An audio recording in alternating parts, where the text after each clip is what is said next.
Virat Kohli ಮಾಲಕತ್ವದ restaurant ಬೆಂಗಳೂರಲ್ಲಿ close ಆಗಿದೆ ಅನ್ನುವಂಥ ಮಾಹಿತಿ ಈಗ ಸಿಗ್ತಾ ಇದೆ.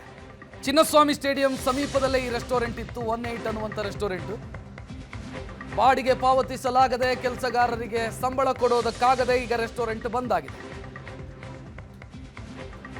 ಈ ರೆಸ್ಟೋರೆಂಟ್ನಲ್ಲಿ ನಿಯಮಗಳ ಉಲ್ಲಂಘನೆ ಆಗ್ತಿದೆ ಅನ್ನುವಂಥ ಆರೋಪ ಕೇಳಿಬಂದಿತ್ತು. ಕಳೆದ ವರ್ಷ ಅಗ್ನಿ ಸುರಕ್ಷತೆ ಇಲ್ಲದ ಆರೋಪದಲ್ಲಿ ನೋಟಿಸು ಕೂಡ ಕೊಡಲಾಗಿತ್ತು.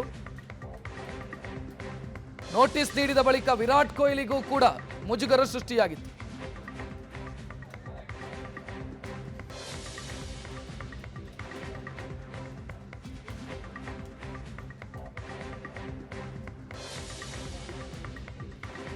ವಿರಾಟ್ ಕೊಹ್ಲಿ ಪಾಲುದಾರಿಕೆಯ ರೆಸ್ಟೋರೆಂಟ್ 18 ಚಿನ್ನಸ್ವಾಮಿ ಸ್ಟೇಡಿಯಂ ಸಮೀಪದಲ್ಲಿದ್ದಂಥ ರೆಸ್ಟೋರೆಂಟ್ ಈಗ ಬಂದ್ ಆಗಿದೆ.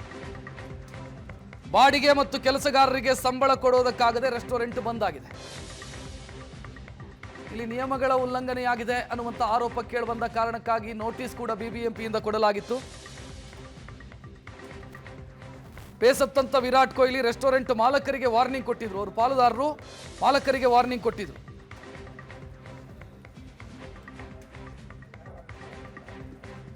ಹೆಚ್ಚಿನ ಡೀಟೇಲ್ ನೀಡೋದಕ್ಕೆ ನಮ್ಮ ಪ್ರತಿನಿಧಿ ಮುತ್ತಪ್ಪ ಫೋನ್ ಸಂಪರ್ಕದಲ್ಲಿ. ಮುತ್ತಪ್ಪ, ಬಂದ್ ಆಗೋದಕ್ಕೆ ಏನ್ ಕಾರಣ ಆಯ್ತು? ಯಾವ ವಿಚಾರಗಳು ಕಾರಣ ಆಗಿದ್ದು? ರಕ್ಷಿತ್, 2023 ಡಿಸೆಂಬರ್ ನಲ್ಲಿ ಸ್ವತಃ ಏನು ವಿರಾಟ್ ಕೊಹ್ಲಿ ಅವರೇ ಈ ಒಂದು ರೆಸ್ಟೋರೆಂಟ್ ಅನ್ನು ಓಪನ್ ಮಾಡಿದ್ರು. ಅವರ ಜರ್ಸಿ ನಂಬರ್ 18 ಹೆಸರಿನಲ್ಲೇ ಈ ಒಂದು ಚಿನ್ನಸ್ವಾಮಿ ಸ್ಟೇಡಿಯಂ ಪಕ್ಕದಲ್ಲಿ ರೆಸ್ಟೋರೆಂಟ್ ಅನ್ನು ಓಪನ್ ಮಾಡಿದ್ರು. ಆದ್ರೆ ಕಳೆದ ವರ್ಷ ಈ ರೆಸ್ಟೋರೆಂಟ್ಗೆ ಬಿಬಿಎಂಪಿ ಅಧಿಕಾರಿಗಳು ನೋಟಿಸ್ ಅನ್ನ ಕೊಟ್ಟಿದ್ರು. NOC ಪಡೆದೆ ಈ ಒಂದು ರೆಸ್ಟೋರೆಂಟ್ ಅನ್ನು ಓಪನ್ ಮಾಡಲಾಗಿದೆ ಅಂತ ಹೇಳ್ಬಿಟ್ಟು ನೋಟಿಸ್ ಅನ್ನ ಕೊಟ್ಟಿದ್ರು. ಮತ್ತೆ ಬೇರೆ ಬೇರೆ ವಿಚಾರದಲ್ಲೂ ಕೂಡ ಈ ರೆಸ್ಟೋರೆಂಟ್ ಸಾಕಷ್ಟು ಸುದ್ದಿಯಲ್ಲಿತ್ತು. ಇದರಿಂದ ಬೇಸತ್ತಂತಹ ವಿರಾಟ್ ಕೊಹ್ಲಿ ಅವರು ತಮ್ಮ ಒಂದು ಹೆಸರಿನಲ್ಲಿರುವಂತಹ 18 ಅನ್ನೋ ಹೆಸರನ್ನ ತೆಗೆದುಬಿಡಿ, ನನ್ನ ಪಾಲ್ದಾರಿಕೆ ಬೇಡ ಅಂತ ಹೇಳ್ಬಿಟ್ಟು ಈ ಹೋಟೆಲ್ ಏನ್ ಪಾರ್ಟ್ನರ್ಸ್ ಇರ್ತಾರೆ ಅವ್ರಿಗೆ ಹೇಳಿರ್ತಾರೆ. ಅದಾದ ನಂತರದಲ್ಲಿ ಹೋಟೆಲ್ ಉದ್ಯಮ ಕಂಪ್ಲೀಟ್ ಆಗಿ ನೆಲ ಕಚ್ಚಿರುತ್ತೆ. ತಮ್ಮ ಉದ್ಯಮದಲ್ಲಿರುವಂತಹ ತಮ್ಮ ಸಿಬ್ಬಂದಿಗಳಿಗೂ ಕೂಡ ಸ್ಯಾಲರಿ ಕೊಡೋಕೆ ಆಗದೆ ಇರುವಷ್ಟು ಕೂಡ ವ್ಯಾಪಾರ ನಷ್ಟವಾಗುತ್ತೆ. ಅದಾದ ನಂತರದಲ್ಲಿ ಈ ಕಟ್ಟಡದ ಮಾಲೀಕರು ಮತ್ತೆ ಬಾಡಿಗೆದಾರರ ನಡುವೆ ಒಂದು ಏನು ಗಲಾಟೆ ಕೂಡ ಆಗುತ್ತೆ. ಬಾಡಿಗೆ ಕಟ್ಟೋದಕ್ಕೆ ದುಡ್ಡು ಇಲ್ಲ ಅಂತ ಹೇಳಿ ಹೋಟೆಲ್ ಮಾಲೀಕರು ಹೇಳ್ತಾರೆ, ಬಾಡಿಗೆ ಕಟ್ಟಲೇಬೇಕು ಅಂತ ಹೇಳಿ ಕಟ್ಟಡ ಮಾಲೀಕರು ಹೇಳ್ತಾರೆ. ಈ ಎರಡೂ ವ್ಯಾಜ್ಯ ಏನಿದೆ ಅದು ಕೋರ್ಟ್ ಮೆಟ್ಲಿರುತ್ತೆ.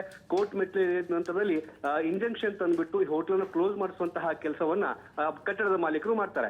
ಅದನ್ನ ಪ್ರಶ್ನಿಸಿ ಈಗ ಹೋಟೆಲ್ ಪಾರ್ಟ್ನರ್ಸ್ ಏನಿದ್ದಾರೆ ಅವರೆಲ್ಲರೂ ಕೂಡ ಕೋರ್ಟಿಗೆ ಮನವರಿಕೆ ಮಾಡುವ ಮೂಲಕ ಏನು ಇಂಜೆಕ್ಷನ್ ಏನು ರದ್ದು ಮಾಡಿಸುವಂತ ಕೆಲಸವನ್ನು ಮಾಡ್ತಾರೆ. ಇದೆಲ್ಲರಿಂದ ಕೂಡ ವಿರಾಟ್ ಕೊಹ್ಲಿ ಅವರು ತಮ್ಮ ಪಾಲುದಾರಿಕೆಯನ್ನ ವಾಪಸ್ ಪಡೆದುಕೊಂಡು ತಮ್ಮ ಹೆಸರಲ್ಲಿದ್ದಂತಹ ಹೋಟೆಲ್ ಅನ್ನ ಈಗ ಕ್ಲೋಸ್ ಮಾಡಿರುವಂತದ್ದು. ಕಳೆದ 3 ತಿಂಗಳಿಂದ 18 ಹೋಟೆಲ್ ಏನಿದೆ ಅದು ಕಂಪ್ಲೀಟ್ ಆಗಿ ಕ್ಲೋಸ್ ಆಗಿರುವಂತದ್ದು. ರಕ್ಷಕ್, ಧನ್ಯವಾದ ಮುತ್ತಪ್ಪ ಮಾಹಿತಿಗೆ.